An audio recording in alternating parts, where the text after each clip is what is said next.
I've never been one to chase the spotlight or crave company. My life was just fine revolving around my job as an online tutor, from the quiet of my own home, my haven, the house I inherited after my parents passed. I kept to a simple routine: wake up, work, and maybe, just maybe, if I felt like seeing another human face, I'd stroll to the local pastry shop down the block.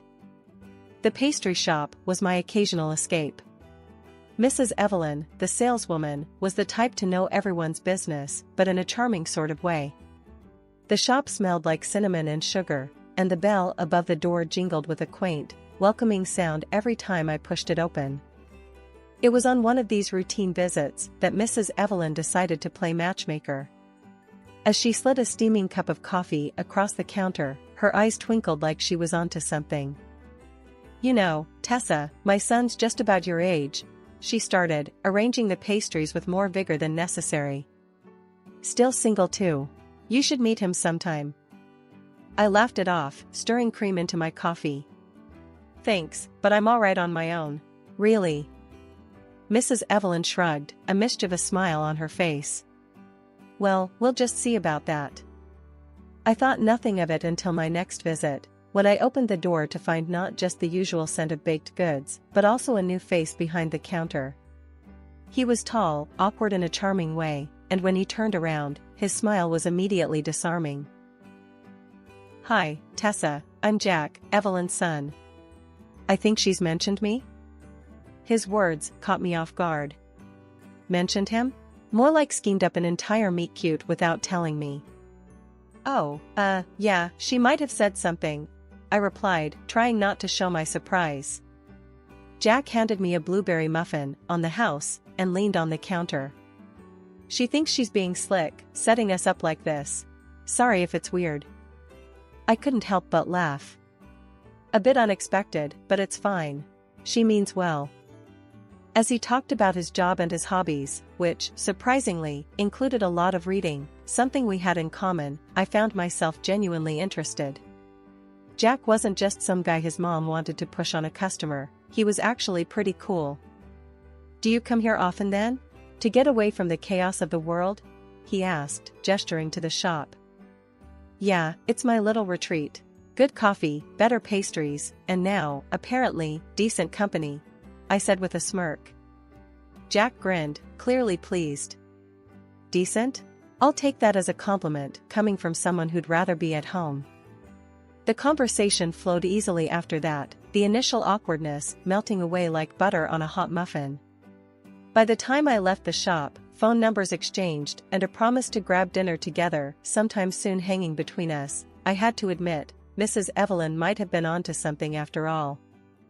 A year of dating flew by like it was nothing.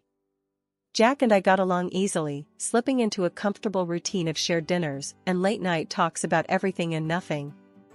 It wasn't long before we were making plans for a wedding, and, not long after that, Jack moved into my house, the same house I grew up in, the one I inherited from my folks.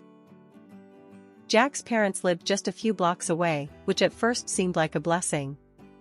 Having family nearby, I thought, would be nice for a change. Initially, it was all casual visits and pleasant enough dinners. But soon after the wedding, the atmosphere began to change. His mom, Mrs. Evelyn, who had once been the sweet lady from the pastry shop, started showing up more often, and not just for casual visits. Each time she came over, it was like she had a checklist in her head of all the things I was doing wrong. "You know, Tessa, Jack likes his shirts ironed a certain way," she mentioned one afternoon, pulling out a supposedly clean shirt from the closet and examining it like it was evidence in a trial. I tried to keep my cool, biting back any sharp retorts. "I'm usually caught up with my online classes during the day, so sometimes things like that slip my mind," I explained, hoping she'd understand. Mrs. Evelyn sked, shaking her head as she placed the shirt back. "When I was your age, I kept the house spotless and worked part-time at the bakery. It's really about managing your time better." The comment stung, especially coming from her. It was as if the simple, kind woman I met at the shop had been swapped out for a relentless critic. Each visit seemed to have a new complaint: the food was too bland, the floors weren't swept well enough, or I wasn't taking good enough care of Jack. Jack's dad was more on the quiet side, but he had his moments too. "Lunch isn't ready?" he'd grumble, checking his watch dramatically as if he'd been starving for days. "I work from home, yes, but I'm actually working, not just hanging around." I tried to explain, more than once, my voice firm but controlled. They nodded, murmured something about understanding, but the next visit, it'd start all over again. I found myself dreading the sound of the doorbell, knowing it likely meant another critique was coming my way. Despite the growing frustration, I held my tongue. Arguing wouldn't help, I thought. Jack was caught in the middle, trying to smooth things over, telling me his parents just meant well and that maybe they were just set in their ways. "They're from a different time, Tessa, you know? They don't get the whole work-from-home thing," Jack would say, trying to bridge the gap between us. But no matter how much I nodded and smiled, a part of me burned with every sideways comment about my cooking or cleaning. They still live separately, though, I reassured myself after each visit. "It's just a couple of hours a week. I can handle this." One sunny afternoon, I was wrapping up an online session with a student when I heard the sound of a truck pulling up outside. Curious, I peeked through the window and saw Jack helping his parents unload big bags and boxes from a truck that was parked out front. I walked outside, trying to keep my tone light. "Hey, what's all this?" Jack wiped his brow and gave me a sheepish look. Well, it looks like my parents are going to stay with us for a bit." "A bit? What does that mean, Jack?" I asked, my voice rising, despite my attempt to stay calm. "It's just temporary, Tessa," he said quickly, almost tripping over his words. "Their house is being rented out for extra income. They thought it'd be easier to stay here for now." I felt a chill run down my spine. This wasn't just a visit. This was moving in. "Jack, don't we usually talk about big decisions like this?" I asked, my voice tight. Before he could reply, Mrs. Evelyn came bustling over, her voice full of false cheer. "Oh, darling, isn't this wonderful? We'll get to spend so much more time together." I forced a smile. "Mrs. Evelyn, how long are you planning to stay?" She waved a dismissive hand as if I'd asked about the weather. "Oh, just a while, dear. Until we sort things out. We're family now, right? Families help each other." I glanced at Jack, waiting for some support, but he avoided my gaze. That's when Mr. Peterson chimed in, his voice booming across the yard. "Where do you want this box, son? Should it go in the spare room?" They had it all planned out. And from the looks of it, my opinion didn't matter. It's been literally a few days, my home no longer felt like mine. Mrs. Evelyn took over the kitchen, criticizing every meal I made. "You need to add more salt, Tessa. And this meat is all wrong. Jack likes it tender." I clenched my fists, counting to 10 in my head before responding. "I've been cooking for Jack just fine till now, Mrs. Evelyn." She sked and shook her head, muttering about young people not knowing how to take advice. Then there were the comments about the house. "You really should clean more often," Mrs. Evelyn would say, running her finger along a shelf and inspecting the dust. "In my house, you could eat off the floors." Jack, for his part, was stuck in the middle. He'd come home from work to find us at odds and sigh. "Can't you two just get along? She's trying to help." By taking over our lives? I'd shoot back, frustration boiling over. Every day was a struggle. I felt like I was losing bits of my home and myself with each passing moment.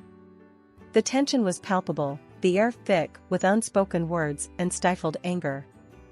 I loved Jack, but living with his parents under my roof, with their constant critiques and disregard for my boundaries, was becoming unbearable.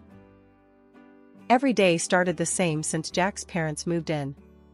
The shrill alarm of the old clock they brought with them would pierce the quiet of dawn, signaling the start of what felt like a marathon.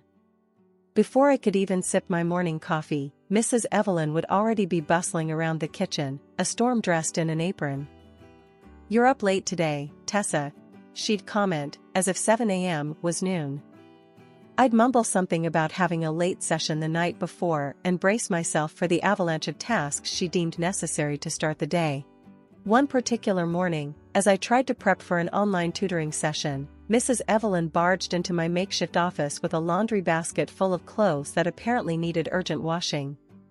"Here, do these next. And make sure you separate the whites this time," she instructed, her voice leaving no room for argument. I bit back my frustration. "Mrs. Evelyn, I've got back-to-back sessions today. Can it wait?" She planted her hands on her hips, her favorite stance for lectures. "This will just take a minute. Priorities, dear. You can teach any time." "But this is my job," I countered, my voice rising despite my resolve to keep calm. "I have students waiting." She shrugged, unfazed. "They can wait a few more minutes. Family first, right?" It was always like this, her needs and rules overshadowing mine. I was drowning in a sea of unwelcome chores and constant criticism, and Jack was no lifeboat. He'd leave early for work, kiss me goodbye, and vanish, leaving me to navigate the choppy waters with his parents alone. Lunchtime was another battle. If it wasn't Mrs. Evelyn criticizing the saltiness of the soup, it was Mr. Peterson complaining about the timing. "It's past noon, and lunch isn't ready," he'd grumble, checking his watch like it was a countdown to some catastrophic event. I'd clench my teeth, forcing a smile. "It's almost done, Mr. Peterson. Just a few more minutes. It should be on the table by now. Back in my day, we had schedules," he'd mutter, his words edged with a bitterness that soured the food even before it hit the table.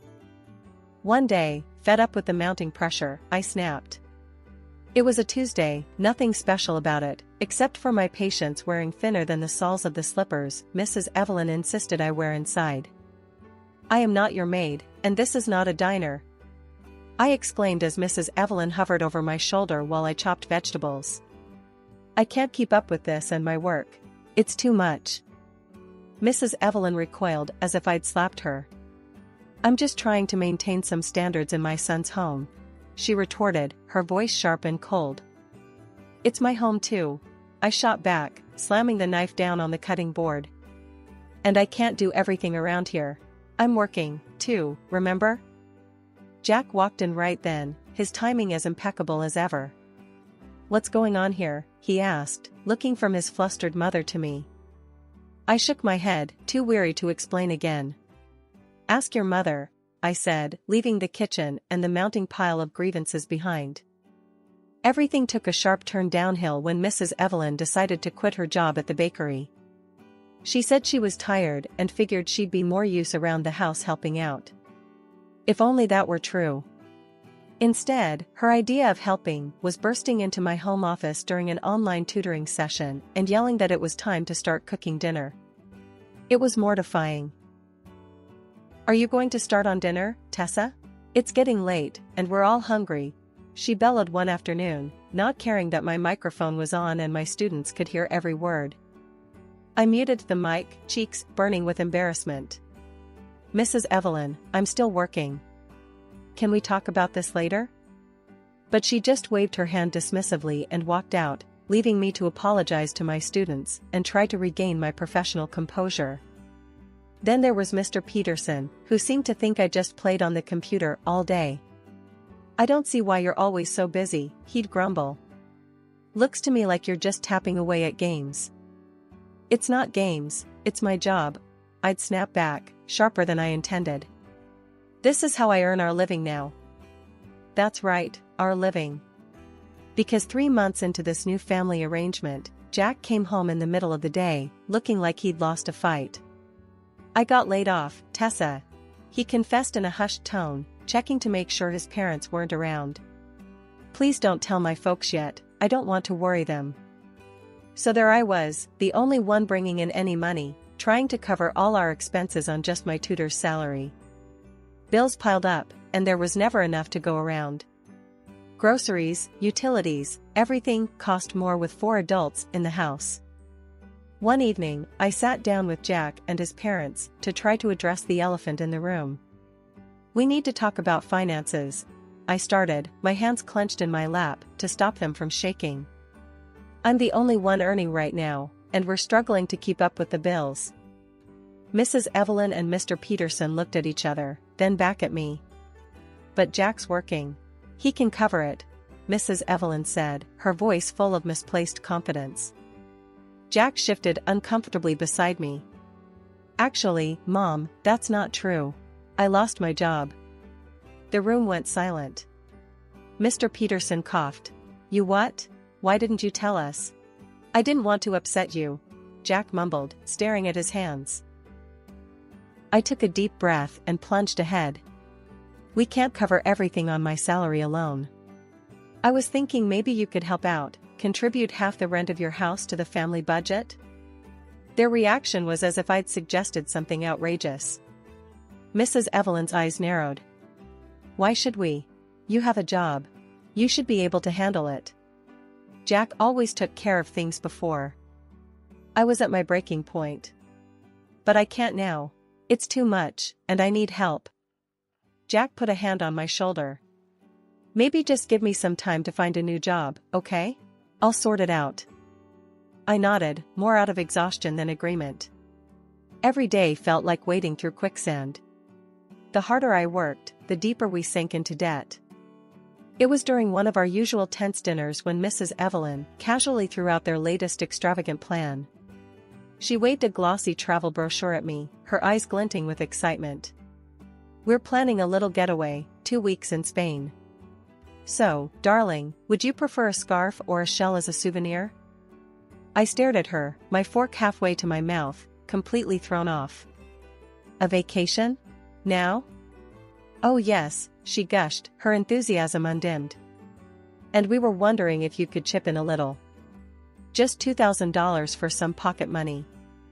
It's nothing too much, right? I slammed my fork down, my patience finally snapping. Where is all this money coming from? You spend on restaurants, clothes, now a vacation. And you haven't contributed a dime to the house expenses. How can you even ask for more money? Jack's face paled, and Mr. Peterson shifted uncomfortably in his seat, but Mrs. Evelyn just plowed ahead, oblivious. Oh, we've been saving up, and a little help from family isn't too much to ask, is it? Saving? By leeching off us? I shot back, my voice rising. You don't pay for groceries, rent, nothing. And you still expect me to fund your trips? Jack tried to interject, his voice tight. Let's calm down and talk this. No, I'm done talking, I interrupted, pushing back from the table. You barge into my office, disrupt my work, and have the audacity to call this help? I have no space, no privacy. How is this a family? Mrs. Evelyn's face crumpled, and she burst into theatrical tears. How can you say such things, Tessa? We've done so much for you. We've even kept quiet about things, like how often we've talked Jack out of leaving you. The room went still. What? My voice was a whisper, disbelief etched into every syllable. Jack, is that true? Jack looked down, his face flushed with shame or anger, I couldn't tell. Mom, what are you talking about? But Mrs. Evelyn, clutching her chest, diverted the crisis. Oh, my heart. This stress isn't good for me. Could you get my pills from upstairs, dear? I stormed out of the room, my mind racing. Halfway up the stairs, I paused. Wait, what were the pills called again? I turned back, heading towards the dining room to ask, but stopped short when I heard Jack's hushed voice through the slightly ajar door. No, Mom, you almost blew everything. We need to keep this quiet until we sell the house. If she leaves me now, I get nothing. Make sure you're not pushing too hard, just enough so she wants to sell. My heart sank as I listened, hidden from view. His words chilled me to the core.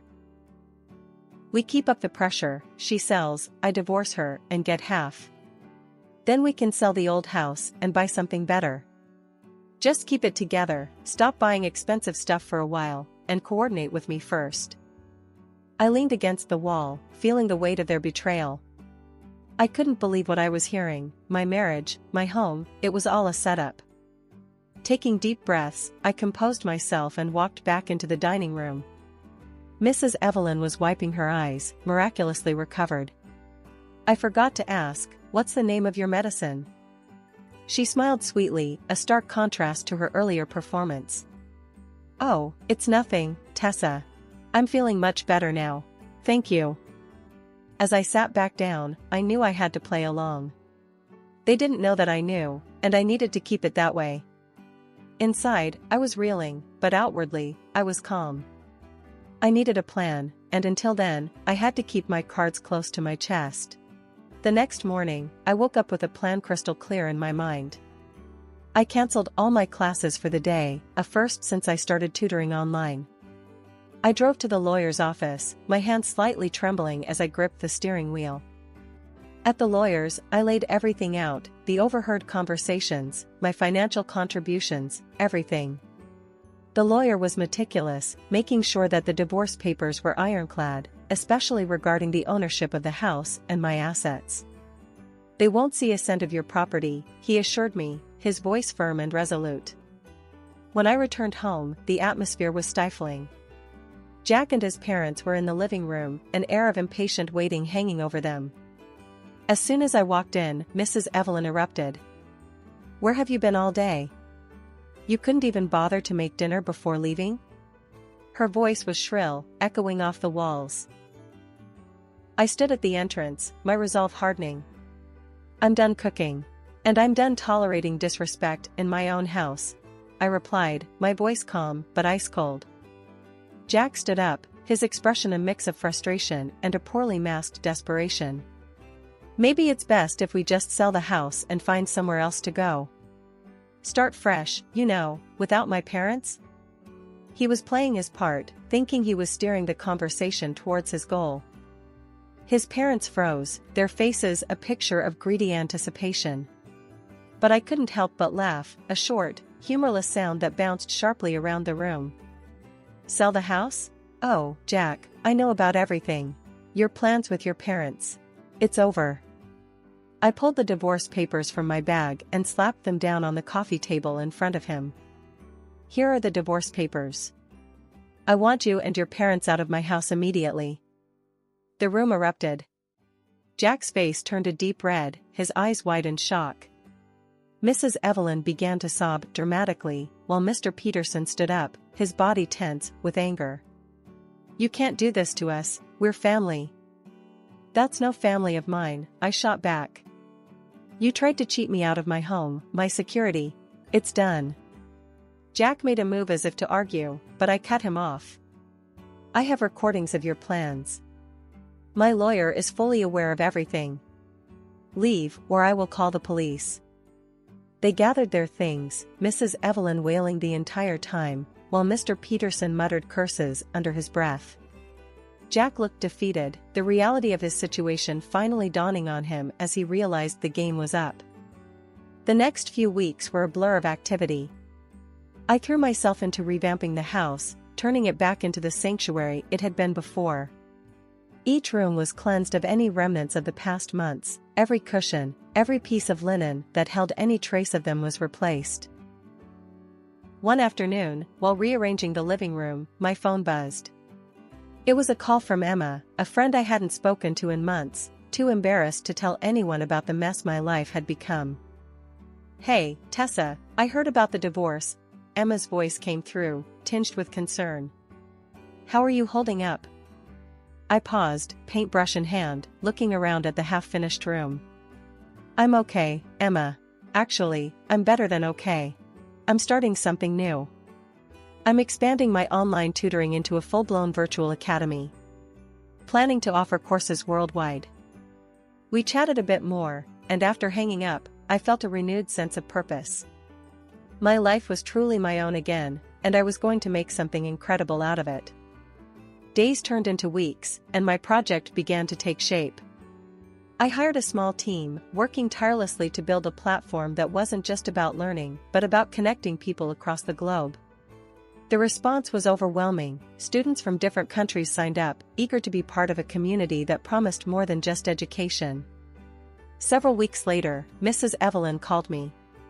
The house they had rented out burned down due to faulty electrical wiring, a disaster exacerbated by her failure to renew their insurance on time. "Can we stay with you, just for a little while? We have nowhere to go," she pleaded over the phone. The pause was brief. "No, Mrs. Evelyn," I replied firmly. "We are strangers now. I wish you the best." Hanging up, I felt a twinge of something, a remnant of the bond one thought we had.